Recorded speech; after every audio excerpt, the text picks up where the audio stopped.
Hi அனைவருக்கும் வணக்கம். நான் தான் உங்கள் சிறுவாபுரி மாலக்காட பையன் பேசுகிறேன். பொன்னேரி அடுத்த ஒரு சின்ன காவன கிராமத்தில் சிவன் கோயில் ஒன்று இருக்குது சரியா. அந்த சிறப்பான மிஸ் பார்க்க போகலாமா? பார்க்குறதுக்கு முன்னாடி தம்பி அடி கொஞ்சம் ஃபாலோ பண்ணிக்கிங்க, ஷேர் பண்ணிக்கிங்க, முடிஞ்சால் ஒரு சின்னதாக ஒரு லைக் பண்ணியிருப்பாங்க. வாங்க கைஸ் உள்ளே போய் பார்க்கலாம். மரமே வந்து 2500 வருஷம் மேலே ஆகுது. அதுக்கு முன்னே கட்டியிருக்காங்க. அப்போது ரொம்ப பழமையான கோவில். இந்த ஊருக்கு வந்து பழைய பேர் வந்து இப்போ பேர் வந்து சின்ன காவனம், பழைய பேர் வந்து சதுர்வேதபுரம் பேர். அதுதான் இங்கே சுவாமி பேர் வந்து சதுர்வேதபுரீஸ்வரர் சிவகாமி அம்மன். அந்த சுவாமி அம்மா தான் முதல்ல இருந்திருக்காங்க. அப்போவே வந்து இந்த மரம் கூட இருந்தது. இப்போ நீங்கள் பார்க்குற மரம் வந்து ஏர் அழிஞ்ச மரம். தமிழில் சான்ஸ்கிரிட்ல வந்து அங்கோல விருட்சம்னு சொல்லுவாங்க. இந்த அங்கோல மரத்தை பற்றி ஆதி சங்கராச்சாரியர் வந்து சிவானந்த லஹரியில் பக்திக்கு எடுத்துக்காட்டாக சொல்லியிருக்காரு. எதனால பக்திக்கு எடுத்துக்காட்டாக சொன்னார்னாக்கா, இந்த மரத்துலேருந்து பழம் வந்து கீழே விழுந்தாக்கா மேற்கு பழம் எறும்பு சாப்பிட்ட பிறகு சில விதைகள் மட்டும் செடியிலேயே போட்டு, எல்லா விதையும் ஒட்டாது, சில விதை தான் ஒட்டும். அங்கோல பீஜ நிதிபதி சந்தத்தை ஆயுஷ்காந்த சூச்சிக்கான ஸ்லோகம் சொல்லலாம். அதில் இந்த மரத்தில் எப்படி போய் விதைகள் விட்டதோ, மேக்னெட் எறும்புலாம் போய் எப்படி விட்டீங்களோ, கடலில் இந்த ஆறுலாம் போய் எப்படி கடலில் சேர்ந்தோ, கொடி இல்லாதவங்க பிரச்சனை எப்படி மேலே ஏறுதோ, அது மாதிரி நம்ம மனசு வந்து எப்பயோ சுவாமிகிட்ட பக்தியாக இருக்கணும்னு சொல்லிட்டு ஆதி சங்கராச்சாரியர் சொல்லியிருக்காரு. அதே போல அகஸ்தியருக்கு சிவன் சொன்னாராம், இந்த ஏரழிஞ்ச மரம் எங்கே இருந்தாலும் சரி, அதுக்கே வந்து நீங்கள் சிவலிங்கத்தை வச்சு பூஜை பண்ணாக்கா காசிக்கு போன பலன் கிடைக்கும்னு சொல்லிட்டு. அதான் அகஸ்திய மாமுனி. இங்கே பார்த்தீங்கன்னாக்கா அகஸ்தியர் வந்து போன இடம் நிறைய இடம் இருக்கு. அது மாதிரி இந்த கோவிலுக்கு வந்திருக்காரு. சதுர்வேதபுரீஸ்வரர் சிவகாமி நம்ம பார்க்க வந்திருக்காரு. வந்தப்ப இந்த மரத்தை பார்த்த உடனே சரி இதுக்கே சிவலிங்கத்தை வச்சு பூஜை பண்ணலான்னு சொல்லிட்டு இந்த ஊருக்கு பக்கத்திலேயே நதி வந்து போகுது. ஆறுன்னு சொல்லிட்டு அந்த ஆற்றுல மணல் எடுத்துன்னு வந்து 108 சிவலிங்கத்தை வச்சு பூஜை பண்ணியிருக்காரு. முதல்ல ஒரு புள்ளியார் வச்சு பூஜை பண்ணாதனால 108 லிங்கமும் ஒன்னா சேர்ந்து புள்ளியாரா காத்து இருக்குது. அதுதான் புள்ளியார் வந்து அந்த ஷேப்ல இருக்காரு. நீங்க எப்படின்னு பார்த்தாக்கா வாராகியாட் இருக்கும், இல்லை அழைக்கிறதா இருக்கும். ஆனால் அது புள்ளியாரு உங்களுக்கு அந்த தும்பிக்கையெல்லாம் காமிக்கிறாங்க. அதை வச்சு 108 புள்ளியாரை எடுத்துன்னு சொல்லிட்டு அப்பிறகு அரசர்கள் என்ன பண்ணிட்டாங்க, அகஸ்தியர் வந்து இங்கே பூஜை பண்ணுறதுக்கு அடையாளமா அந்த சுவாமிக்கு அம்பா பேர் 108 வெள்ளி பேர் தமிழில். சான்ஸ்கிரிட்ல வந்து அஷ்டோத்தீஸ்வரர், அஷ்டோத்திர வெள்ளி. அதான் இங்கே 2 சுவாமி 2 அம்பாள். இந்த அம்மனுக்கு வந்து அஷ்டோத்திர வெள்ளி அம்மனுக்கு வந்து கல்யாணம் தடப்படுறவங்களுக்கும் நல்ல வேலை கிடைக்கணும்னாக்கா ஒரு 3 பௌர்ணமிக்கு ஃபுல்லாக ரோஜாவிலேயே மாலை வாங்கி வந்து போட்டு அர்ச்சனை பண்ணாக்கா குடிச்சவங்க கல்யாணம் கேட்குறது, நல்ல வேலையும் கிடைக்கும். அதே மாதிரி பிள்ளையாருக்கு வந்து சங்கடஹர சதுர்த்தியில் விசேஷமாக அபிஷேகம் நடக்கும். மாதம் நடக்கிற விசேஷங்கள் இந்த கோவிலில் வந்து சங்கடஹர சதுர்த்தி, 2வது தேய்பிறை அஷ்டமி, பைரவருக்கு காலபைரவர் கூட தனியாக இருக்கார், நல்லா சிறப்பாக அபிஷேகம் நடக்கும். பிரதோஷம் அதே இப்போ வந்து பங்குனி உத்தரம், பங்குனி மாதத்தில் வந்து உத்தர நட்சத்திரத்தில் சுவாமிக்கு அம்மனுக்கு திருக்கல்யாணம் பண்ணணும். சித்திரை மாதத்தில் 108 குத்தவிளக்கு பூஜை. அது மாதிரி ஒரு அபிஷேகம் இருக்குது. அதேமாதிரி நடராஜர் இருக்காரு, நடராஜருக்கு 6 அபிஷேகம் பண்ணுவோம். அது விசேஷம், எல்லா விசேஷனாலும் சிறப்பாக இந்த ஊர் மக்களால் நடந்துக்கணும்.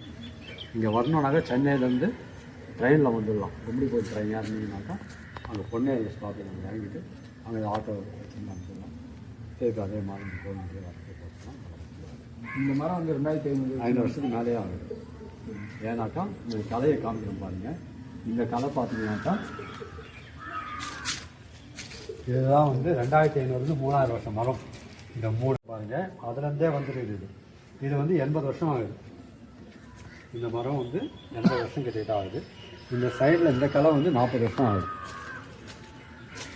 இப்போ எனக்கு தெரிஞ்சு 40 வருஷமாக இந்த சைடில் இந்த கலை ஆகுது. அதே மாதிரி இது கூட 40 வருஷம் ஆகுது. இது பார்த்தீங்கன்னாக்கா 80 வருஷம் மரம். இந்த சின்ன கலையே உங்களுக்கு 80 இயர்ஸ் கிட்ட போகுது. இது பார்த்தீங்கன்னாக்கா 10 to 5 வருஷமாக இது கிளை எல்லாமே உள்ளேருந்து தான் வருது. இந்த சைட்லேருந்தே வருவாங்க. இருக்குது சிங்கப்பெருமாள் கோவில் கூட இந்த மரம் இருக்குது. ஆனால் இவ்வளோ பழமையான கிடையாது. அது வந்து ஒரு 600 வருஷத்துக்குள்ளே தான் இருக்கும். அதான் ஏரேஞ்சல் மரம்னு சொல்லிட்டு. இது மருத்துவ குணம் கூட இருக்குதுன்றாங்க. அதை பற்றி எனக்கு நம்ம அவ்வளோ தெரியாது. ஆனால் கேரளா இதுலாம் இதை பற்றி நிறைய விஷயம். இதுதான் என்ன, இதுதான் விதைங்க. நம்ம ஒட்டச்சை பார்க்க முடியாது, ஒட்டின பிறகு இதுமா பார்க்கலாம்.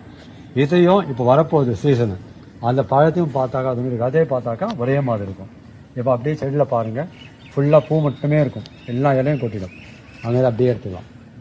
அதெல்லாம் விசித்திரமாக இருக்கும். ஃபுல்லாக இலையெல்லாம் கொட்டிடும், வரும் பூ மட்டும் இருக்கும். அதுக்கப்புறமா ஃபுல்லாக இலை வந்த பிறகு காய் வருதுன்னு நமக்கு தெரியாது. அப்புறம் பார்த்தீங்கன்னாக்கா பச்சையாக அந்த இலையோட இலையாக இருக்கும்.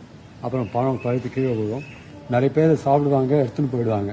அதான் இப்போ ரொம்ப ஒட்டுறது இல்லை. சிலதான் விட்டால் தானே ஒட்டுறதுக்கு நிறைய பேர் வந்து இந்த சரௌண்டிங் வந்து மட்டும்தான் ஒட்டும். ரொம்ப எடுத்துன்னு போயிட்டாலாம் ஒட்டாது. அது மாதிரி சரிங்க சாமி.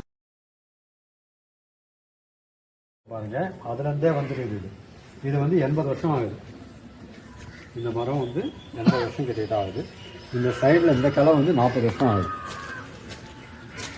இப்போ எனக்கு தெரிஞ்சு 40 வருஷமாக இந்த சைடில் இந்த கிளை ஆகுது. அதே மாதிரி இது கூட 40 வருஷம் ஆகுது. இது பார்த்தீங்கன்னாக்கா 80 வருஷம் மரம். இந்த சின்ன கிளையே உங்களுக்கு 80 இயர்ஸ் கிட்ட போகுது. இது பார்த்தீங்கன்னாக்கா 10லேருந்து 5 வருஷமாக இது கிளை எல்லாமே உள்ளேருந்து தான் வருது. இந்த சைட்லேருந்தே வரும். இருக்குது சிங்கப்பெருமாள் கோவிலை விட இந்த மரம் இருக்குது. ஆனால் இவ்வளோ பழமையான கிடையாது. அது வந்து ஒரு 600 வருஷத்துக்குள்ள தான் இருக்கும். அதான் ஏ ரேஞ்சர் மரம்னு சொல்லிட்டு. இது மருத்துவ குணம் கூட இருக்குதுன்றாங்க. அதை பற்றி எனக்கு நம்ம அவ்வளோ தெரியாது. ஆனால் கேரளா இதுக்கெல்லாம் இதை பற்றி நிறைய இதுதான் என்ன சாமி? இதுதான் விதைங்க.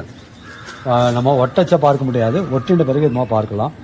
இதையும் இப்போ வரப்போகுது சீசனு. அந்த பழத்தையும் பார்த்தாக்கா அது மாதிரி விதையை பார்த்தாக்கா ஒரே மாதிரி இருக்கும். இப்போ அப்படியே செடியில் பாருங்கள், ஃபுல்லாக பூ மட்டுமே இருக்கும். எல்லா இலையும் கொட்டிடும். அங்கே அப்படியே எடுத்துக்கலாம். அதெல்லாம் விசித்தமாக இருக்கும். ஃபுல்லாக இலெல்லாம் கொட்டிடும். வெறும் பூ மட்டும் இருக்கும். அதுக்கப்புறமா ஃபுல்லாக இலை வந்த பிறகு காய் வருதுன்னு நமக்கு தெரியாது. அப்புறம் பார்த்தீங்கன்னாக்கா பச்சையாக அந்த இலையோட இலையாக இருக்கும். அப்புறம் பழம் கழுத்து கீழே விழுவும். நிறைய பேர் சாப்பிடுவாங்க, எடுத்துன்னு போயிடுவாங்க. அதே இப்போ ரொம்ப ஒட்டுறதில்லை. சிலதான் விட்டால் தானே ஒட்டுறதுக்கு. நிறைய பேர் வந்து இந்த சரௌண்டிங் வந்து மட்டும்தான் ஒட்டும். ரொம்ப எடுத்துன்னு போயிட்டாலாம் ஒட்டாது. அது மாதிரி சரிங்க சாமி.